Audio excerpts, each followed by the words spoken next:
Yes, they did a Star Trek X-Men crossover. They actually did 2 comics and a novel, believe it or not. And this is the first of them where the X-Men meet up with Captain Kirk and his crew from Marvel Comics in the 90s. Now, these can't be reprinted due to the rights, and that's why I'm doing a single issue review, which I don't do a lot of, as you're aware.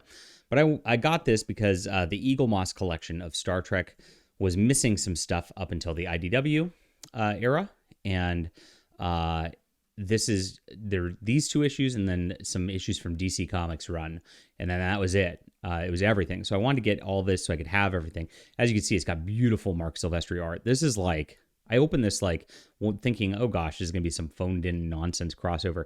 This is like top tier comics all the way around. I mean, Silvestri's art's gorgeous. Now, he only did the first half, and Billy Tan came into the second half, which is fine.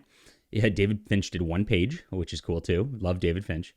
But the Silvestri portion is just like, it is like a joy to look through this. Now, Scott Lobdell, who was writing X-Men at the time, picked this up, and he did an excellent job. Basically, the crew of the Enterprise gets thrown into this rift where it's like there's a deal with that one crewman.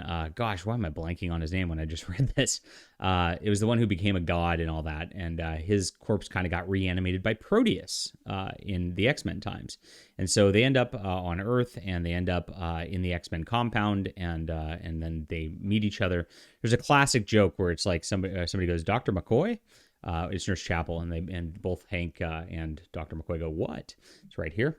And they eventually get together and decide to fight these 2 together. Now, the Shi'ar are also after the technology going on here, so you really do need to know some X-Men lore to like really get the most out of this, because the Proteus storyline is an old storyline.